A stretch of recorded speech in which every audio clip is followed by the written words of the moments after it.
갑작스럽게 남편을 잃은 한 부인이 있었습니다. 이 여인은 용기를 잃지 않고 열심히 이 타자를 배워서 회사의 비서로 채용이 되었습니다. 그런데 몇 달 지나지 않아서 이 손가락이 썩어가는 아주 무서운 병에 걸렸습니다. 점점 이 병이 악화되어서 이 손가락 마디를 하나하나 잘라내기 시작을 하였습니다. 그 여인은 더 이상 말을 할 수 없는 안타까운 상황 속에서 절망에 빠졌습니다. 그때 목사님이 찾아가셔서 이렇게 위로하여 주었습니다. 하나님은 하나의 문을 닫으실 때 또 다른 문을 열고 계십니다. 하나님은 하나의 문을 닫을 때 또 다른 문을 열고 계시다는 것입니다. 이 말씀을 믿고 기도하며 열심히 치료를 받은 결과 이 부인은 이제 병에서 완전히 회복이 되었습니다. 그리고 그 회사의 직원으로 다시 복직되었습니다. 그녀는 절망의 골짜기를 지나 이 소망의 새로운 삶을 시작하면서 하나님께 이렇게 감사했습니다. 내 손가락이 잘려지는 것이 무섭지 않습니다. 이제부터 내 자식들은 어떻게 할 것인가? 이것이 가장 큰 염려였습니다. 그러나 하나님께서는 문제를 정지 표시가 아닌 새로운 방향 표시로 바꾸어 주셨습니다. 여러분, 내 힘으로 감당할 수 없는 절망의 상황은 모든 것이 끝났다는 정지시고와도 같다는 것이에요. 오히려 하나님이 예비하신 다른 방향으로 나아가라는 새로운 방향 표시라는 것입니다. 그런데 많은 사람들이 이 정지신호에 머물고 있다는 것이에요. 하나님의 음성에 순종하지 않고 그냥 과거나 현재에 머물러 있다는 거예요. 새로운 방향 표시를 향해서 나아가면, 순종하면 하나님의 놀라운 은혜와 역사가 임함에도 불구하고 내 고집과 내 주장에 앞서서 이 정지 신호에 머물고 있다는 것입니다. 오늘 이 말씀은 절망의 골짜기에서 새롭게 피어나는 한 송이의 소망의 꽃을 보여주는 그런 말씀입니다. 당시 세계를 호령했던 바벨론의 느부갓네살 왕은 세 차례에 걸쳐서 이 남왕국 유다를 침공합니다. 그러자 예루살렘 성은 완전히 폐허가 되었고 젊은이들은 모두 바벨론으로 잡혀가게 되었습니다.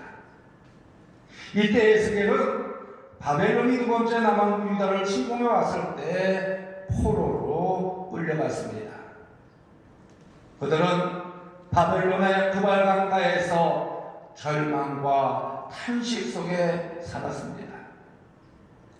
에스겔은 포로로 끌려온 뒤 5년 후 30살의 나이에 하나님의 부르심을 받게 됩니다.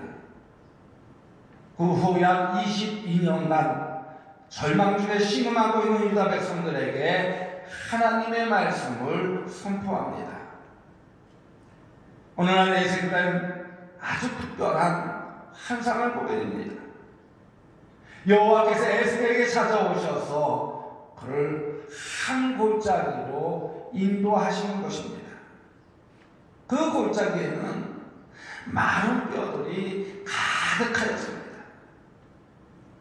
그렇다면 그 골짜기에 가득 쌓여있는 이 마른 뼈들은 무엇을 상징하여 주고 있을까요? 오늘 본문 11절에 있는 말씀을 보면요, 그것은 바로 이스라엘 백성들을 의미하고 있는 모습을 볼 수가 있습니다. 바벨론의 압제 속에서 더 이상 소망을 품을 수 없는 절망적인 상황에 빠진 이스라엘 백성들의 모습이라는 것입니다.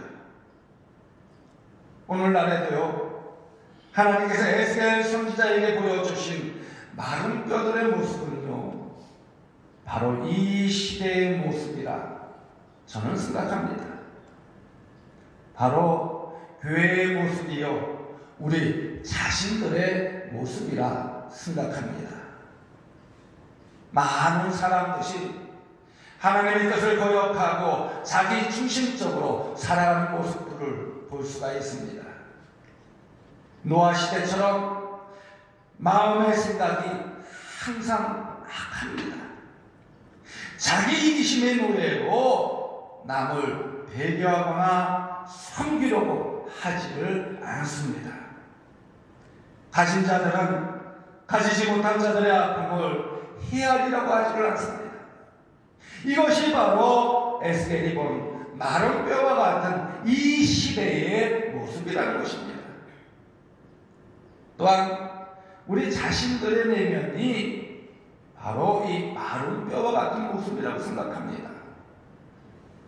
겉은 그럴듯하지만 우리의 내면은요, 시기와 질투와 미움으로 가득 차 있습니다. 절제되지 못한 습관과 버릇들이 있다는 것입니다. 아직도 내려놓지 못한 이기적인 욕망이 있다는 것입니다. 바로 이런 모습들이 절망할 수밖에 없는 이 시대의 모습이요, 우리 자신들의 모습이라는 것입니다. 그럼에도 불구하고 우리 하나님은요, 그런 절망 가운데 있는 우리를 포기하지 않으십니다. 힘든 일이 있으면 기쁜 일이 있듯이 오늘 우리들에게도 하나님이 사랑으로 다가오신다는 것입니다. 어두움이 깊을수록 아침이 밝아오듯이 이 절망의 한복판에 우리 주님은 소망의 빛으로 우리에게 다가오신다는 것입니다. 그러므로 이 시대와 우리의 소망은 사람에게 달려있는 것이 아니라 누구에게 달려있느냐? 하나님 손에 달려있다는 것입니다. 사람의 눈에는 아무리 절망 같은 상황일지라도 하나님은 그 속에서 새로운 소망의 노래를 불러주신다는 것입니다.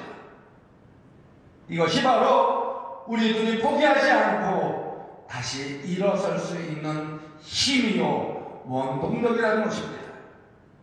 이것이 바로 우리들이 정지 시로에 머무는 것이 아니라 새로운 방향 표시를 향해서 전진해야 할 이유라는 것입니다.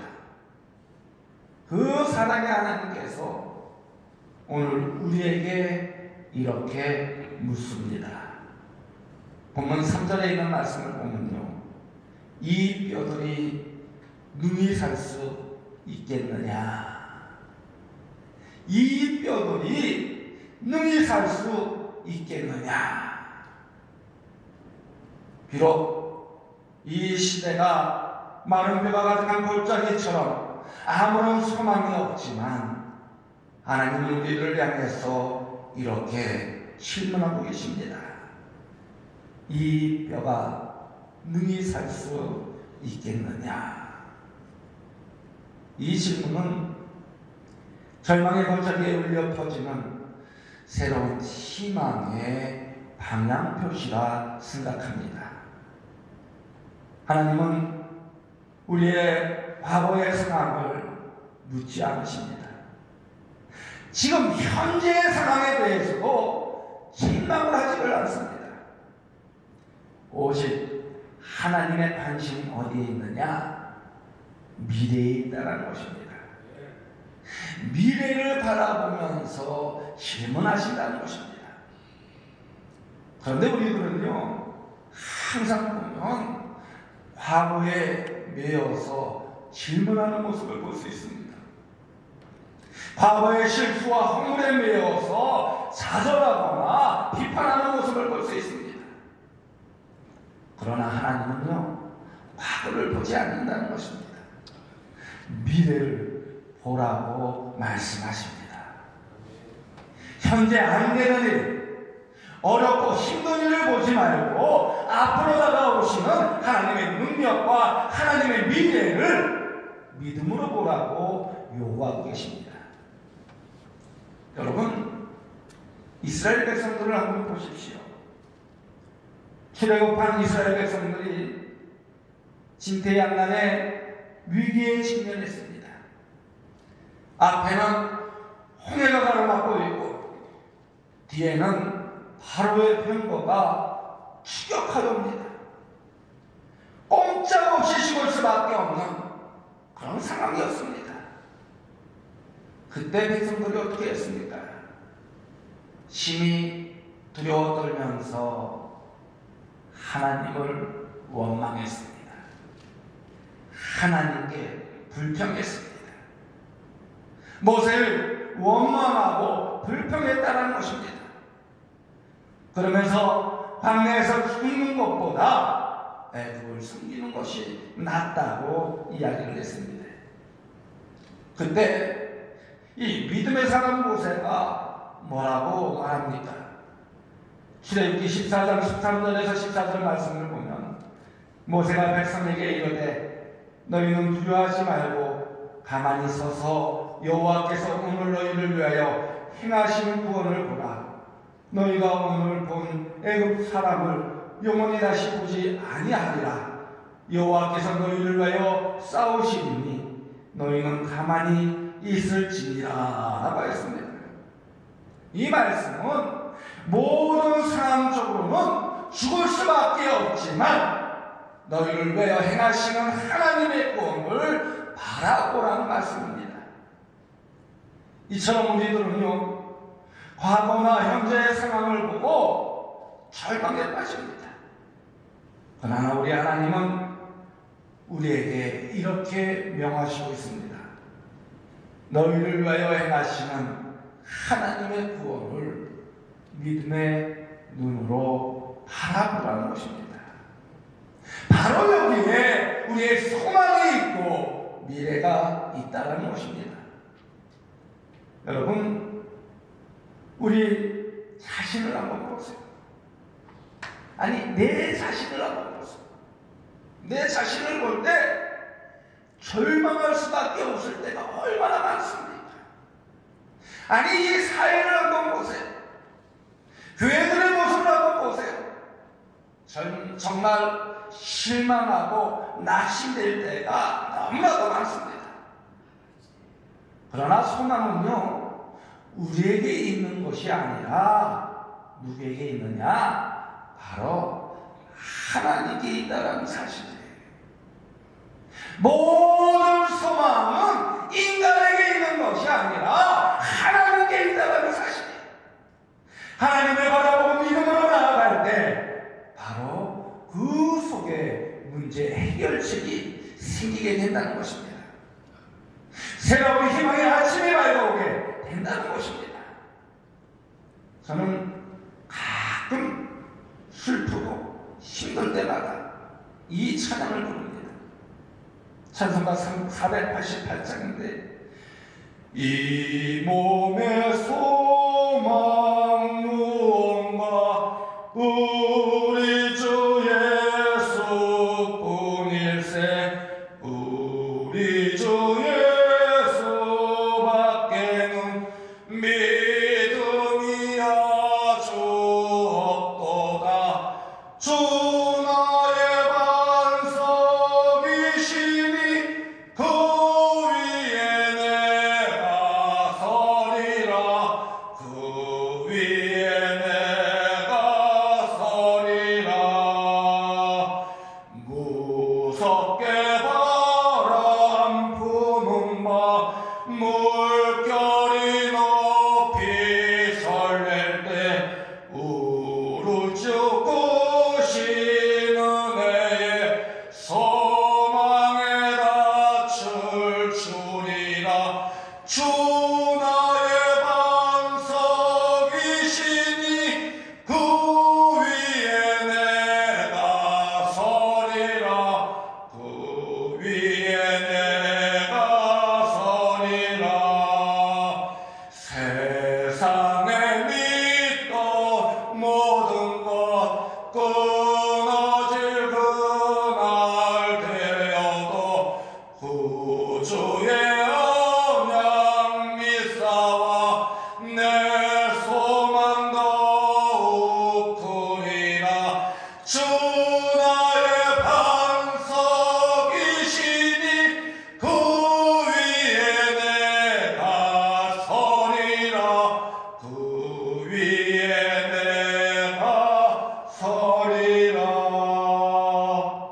이 찬송은요, 우리의 인생 가운데 무서운 파도가 밀려와도 하나님을 바라보면 하나님의 소망의 낯을 준비하여 쉬다는 아주 깊은 의미가 담겨져 있습니다.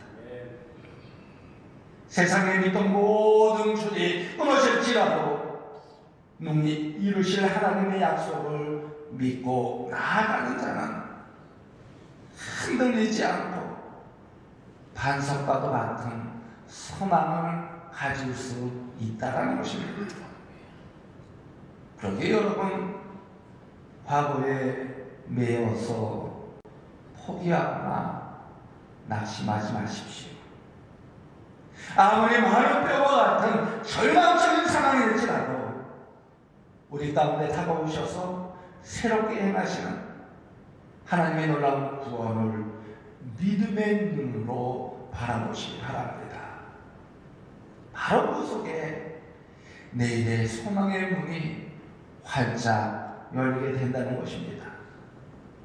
여러분, 이 뼈들이 능히 살 수 있겠느냐라는 질문에 여러분은 어떤 대답을 하시겠습니까? 에스겔 선지자는요, 지혜롭게 이렇게 대답을 하였습니다. 본문 3절 후렴 부분에 보면 주 여호와여 주께서 아시나이다. 주 여호와여 주께서 아시나이다. 에스겔은 자신의 생각이나 경험이나 지식으로 말하지 않았습니다. 주께서 아신다는 말씀은 모든 문제의 해결책은 누구에게 있다라는 거예요? 사람에게 있지 아니하고 오직 하나님께 있음을 고백하고 있는 것입니다. 바로 이것입니다. 오늘 마른 뼈와 같은 절망의 상황을 해결할 수 있는 분은 오직 한 분, 하나님밖에 없다라는 것입니다. 그래서 에스겔은 겸손하게 하나님의 능력을 신뢰하고 의지하는 모습을 볼 수 있습니다. 그때 하나님께서 에스겔에게 하나님을 대신해서 대언을 하도록 말씀을 주십니다. 그런데 여러분, 말씀은요, 모든 것을 변화시키시는 능력의 구멍이 된다는 사실을 우리는 명심해야 돼요. 여러분, 죽은 나사로를 향해서 나사로야 나오라고 명했을 때 그 나사로가 어떻게 되었습니까? 살아나는 놀라운 역사가 일어났습니다.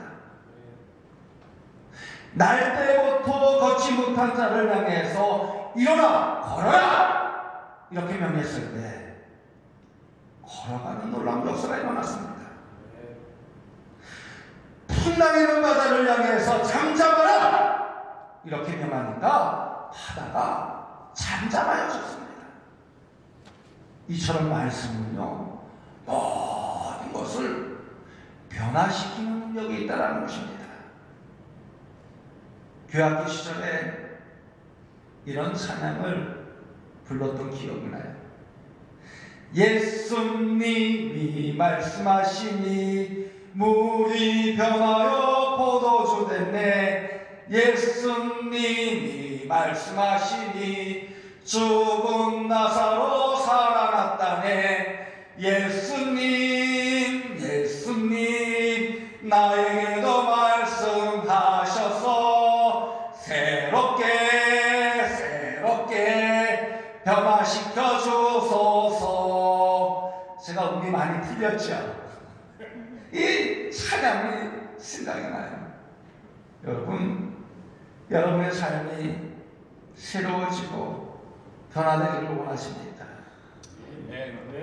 정지 신호가 아닌 새로운 방향 표시를 향해서 나아가기 원하십니까? 말씀의 사람이 되시지요. 날마다 성령의 말씀을 사모하시고 그 말씀을 주야로 묵상하십시오. 날마다 말씀의 등불을 켜시고 그 말씀을 따라 순종하시기 바랍니다.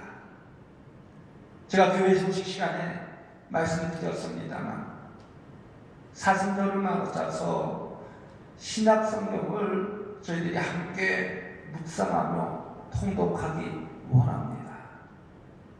매일매일 말씀을 묵상하면서 마음에 와닿는 말씀이 있으면요, 그 말씀을 붙잡고 기도하세요. 그 말씀을 붙잡고 기도할 때 마른 뼈가 살아나는 놀라운 역사가 그것에 임하게 된다는 것입니다. 이처럼 말씀을 따라 살면 그 인생은 언제나 찬전한 물과 푸른 초장으로 인도받게 된다는 것입니다. 그러나 말씀의 등불이 꺼지면요, 그 인생은 세상의 소리에 귀를 기울이게 되는 모습을 볼 수 있습니다. 이 세상의 소리는요, 아주 달콤하고 매력적입니다. 그러나 바로 그것은 마귀의 소리요, 멸망의 길로 떨어뜨리는 유혹이라는 사실을 꼭 기억하시기 바랍니다. 그러기에 우리는 날마다 진리의 말씀에 귀를 기울이며 들어야 된다는 것입니다. 하나님의 세미한 음성을 듣고 그 말씀대로 순종하며 살아가야 된다는 것입니다. 때로는 좁은 길이요, 험난한 길이지만 그 길은 축복의 길이요, 은혜의 길입니다. 에스겔이 하나님의 말씀을 대언할 때 놀라운 역사가 일어나기 시작하였습니다. 오늘 보면 7절 8절 말씀을 보면요, 이에 내가 명령을 따라 대언하니 대언할 때에 소리가 나고 움직이며 이 뼈 저 뼈가 들어맞아 뼈들이 서로 연결되더라. 내가 또 보니 그 뼈에 힘줄이 생기고 살이 오르며 그 위에 가죽이 덮이나 그 속에 생기는 없더라 라고 했습니다. 이처럼 하나님의 말씀이 임할 때 마른 뼈가 움직이기 시작하더라는 것입니다. 서로 연결되고 힘줄이 생기고 살이 오르고 가죽이 덮여지더라는 것입니다. 바로 이것입니다. 마른 뼈와 같은 우리에게도 생명의 말씀이 선포될 때 새로운 방향 표시를 통해서 하나님의 역사가 일어나게 된다는 것입니다. 그러나 여기에는요, 한 가지 부족한 것이 있습니다. 바로 이 마른 뼈가 사람의 모습은 갖추었지만 이 생기, 즉 생명이 없다라는 것입니다. 하나님께서 사람을 당신의 형상대로 지으시고 생기를 불어넣자 생명이 되었듯이 마른 뼈가 사람이 되려면 이 생기가 들어가야 한다는 것입니다. 여기서 생기는요, 바로 루아우라고 합니다. 이 루아우라는 것은 호흡, 생명이라는 뜻을 가지고 있습니다. 다시 말하면 성령님을 의미하여 주고 있는 모습을 볼 수 있습니다. 그러니까 이 말씀과 함께 성령이 임하실 때 하나님의 기적이 나타나게 된다는 것입니다. 이 성령의 사역은요, 바로 슬픔을 당한 자를 위로하여 주십니다. 하나님과 우리와의 관계를 중보하여 주십니다. 진리의 말씀으로 우리를 가르치시고 인도하여 주십니다. 문제를 해결해 주는 놀라운 상담가 이시기도 합니다. 그러기에 성령님은 우리의 신앙생활에 힘과 능력을 부어주신다는 것입니다. 오늘 우리의 삶을 변화시키는 능력은 바로 이 성령님이 하신다는 것입니다. 그러므로 우리는 항상 성령 충만해야 한다는 것입니다. 성령님을 사모하고 성령님을 인정하고 성령님의 인도하심과 다스림 속에서 살아가야 된다는 것입니다. 아무리 말씀에 대한 지식이 있어도요, 그 말씀이 성령님의 능력으로 기름 부어지지 않으면 소리에 불과하다는 것입니다. 그래서 데살로니가 교인들이 칭찬받는 이유 중에 하나는 하나님의 말씀을 받을 때 사람의 소리가 아닌 하나님의 말씀으로 받았다는 것입니다. 그 비결이 무엇일까요? 바로 성령님의 인도하신 가운데 있었다는 것입니다. 우리들이 설교 말씀을 들을 때도 마찬가지예요. 성령님이 내 곁에 도와주셔야 목사의 말이 아닌 하나님의 말씀으로 들리게 된다는 것입니다. 우리가 성령과 진리로 예배 드려야 할 이유가 바로 여기 있습니다. 성령님의 인도하심을 따라 예배조로 나아갈 때 하나님이 기뻐하시는 예배, 오늘 내게 주시는 생명의 말씀, 능력의 말씀으로 들을 수 있게 된다는 것입니다. 우리들이 아무리 신앙생활을 오래 하고 성경의 지식이 많아도요, 이 성령님의 인도하심 가운데 거하지 않으면 우리는 순간순간 넘어지고 만나는 것입니다. 그럴 때 예수 생명의 향기가 아닌 인간의 냄새와 악취를 풍기게 된다는 것입니다. 그러기에 하나님이 기뻐하시는 길을 쫓아가는 비결은 바로 성령 충만함으로 하는 거예요. 성령 충만함을 유지하는 거예요. 여러분, 성령 충만해 보십시오. 그 마음에 근심이 사라지게 돼요. 그 마음에 걱정이 사라지게 돼요. 그 마음에 염려가 사라지게 된다는 것입니다. 성령 충만하게 되면요, 오직 그 마음속에 기쁨과 즐거움과 평안함과 행복만이 가득하게 된다는 것입니다. 그래서 갈라디아서 5장 16절에 있는 말씀을 보면요, 내가 이르노니 너희는 성령을 따라 행하라. 그리하면 육체의 욕심을 이루지 아니하니라 라고 말씀하여 주십니다. 이 말씀은 우리들이 날마다 성령님의 능력으로 충만할 때 비로소 우리는 육체의 노예로부터 벗어날 수 있다는 것입니다.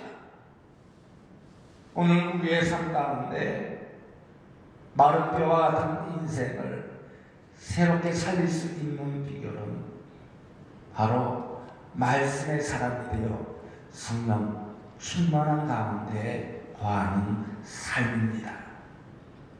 성령 충만하여 성령의 인도하심과 다스림 가운데 살아야 된다는 것입니다. 바로 그럴 때 이 마른 뼈가 변해서 하나님의 군대가 된다는 것입니다. 그것에 하나님의 역사를 이루어가는 놀라운 기적이 일어나게 된다는 것입니다. 여러분, 지금 우리가 살고 있는 이 시대는 어떤 시대입니까? 후감이 깊어지는 시대. 요즘 날씨만 해도 그렇잖아요. 전에 이 마스크가 왜 필요했습니까? 마스크가 왜 필요했어요? 제가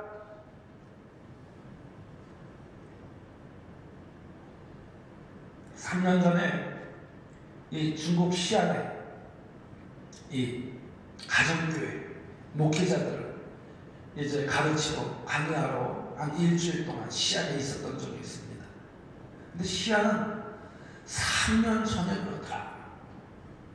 맑은 날씨가 일주일에 하루가 될까 말까. 우리나라보다 더해요. 근데 사람들마다 다 마스크를 쓰고 있는 거예요. 저는 그걸 몰랐죠. 왜 그런지. 근데 이 미세먼지 때문에 다 사람들 마스크를 쓰고 있는 거예요. 한 10년 전만 해도 우리나라가 그렇게 공기가 이 정도는 아니었습니다. 지금 보십시오. 거리마다 마스크를 쓴 사람들이 얼마나 많은지 모릅니다. 저는 이 모습을 바라보면서 바로 흑암의 시대가 다가왔구나. 그것을 누가 만드느냐? 우리 인간들이 만든다는 거예요. 우리 인간들이 만든다는 거예요. 여러분, 세상에 들려오는 소식들을 한번 보십시오. 탄식과 고통의 소리로 가득한 모습을 볼 수 있습니다. 그러나 그 속에서도 들려오는 하나님의 음성이 있다는 것입니다. 이 뼈들이 다시 살 수 있느냐? 하나님은 우리의 미래를 보시고 사랑으로 다가와 변화시키시기를 원하십니다. 새롭게 변화시켜서 하나님의 군대가 되어 세상을 변화시키는 영적인 군사로 쓰임받기를 기대하고 있다는 것입니다. 그러기에 과거와 현재의 모습을 보고 낙심하거나 절망하지 마십시오. 장차 행하실 하나님의 기적을 믿음의 눈으로 바라보는 비전의 사람이 되어주시길 간절히 소망합니다. 비전의 사람은요, 말씀에 사로잡힌 사람입니다. 성령의 능력에 사로잡힌 사람입니다. 아무리 추운 땅에서도 새싹이 솟아오르듯이 이 어둠의 이 땅에 하나님은 새로운 내일을 준비하고 계시다는 것입니다. 여러분, 황무한 이 땅을 새롭게 만들고자 이 시대에 에스겔 선지자를 하나님은 지금도 찾고 계십니다. 하나님은 얼마든지 절망의 구름을 걷어내고 새로운 소망의 햇살을 비춰 주실 수 있는 그런 능력의 주님이십니다. 오늘 여러분의 아픔과 절망이 정지 신호가 아닌 하나님의 새로운 방향표시가 되기를 간절히 소망합니다. 그대로 나아갈 때 마른 뼈가 변하여 살아나는 놀라운 역사가 여러분 삶 속에 임하여 질 줄로 믿습니다. 하나님은 여러분의 절망을 넘어 새로운 소망의 날을 향해 힘차게 날아오릅니다.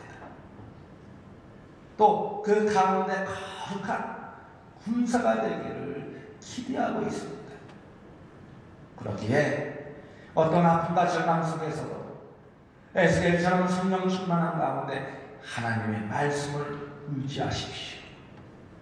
정지 신호가 아닌 새로운 방향 표시를 향해서 항상 전진하는 여러분들 되어주실 주님의 이름으로 간곡히 축원드립니다. 그럴 때 마른 뼈가 변하여 살아나는 놀라운 역사가 여러분에게 임하여 질 줄로 믿습니다. 기도하겠습니다. 하나님 감사합니다. 말씀을 통하여 우리에게 소망과 희망을 주시니 감사합니다. 어떠한 절망 속에서도 흔들리지 않고 하나님이 예비하신 새로운 방향 표시로 나아가기 원합니다. 에스겔과 같이 말씀을 사모하며 성령 충만한 가운데 그 말씀에 순종하게 하여 주옵소서. 하나님의 말씀 안에서 놀라운 기적과 역사를 경험케 하여 주옵소서. 그리하여 마른 뼈가 움직여 서로 연결되며 힘줄이 생기며 살이 오르고 가족이 높이는 놀라운 역사가 우리 삶 속에, 우리 교회, 이 사회에 임하게 하여 주옵소서. 그러기 위하여 성령 충만하기 원합니다. 성령님의 음성에 순종하기 원합니다. 저에게 성령 충만함 속에 악한 영에 사로잡히지 않고 성령의 능력 아래서 하나님께 쓰임받는 자녀들이 되게 하여 주옵소서. 그래서 하나님을 기쁘시게 하는 자녀들이 되게 하여 주옵소서. 예수님의 이름으로 기도드립니다. 아멘.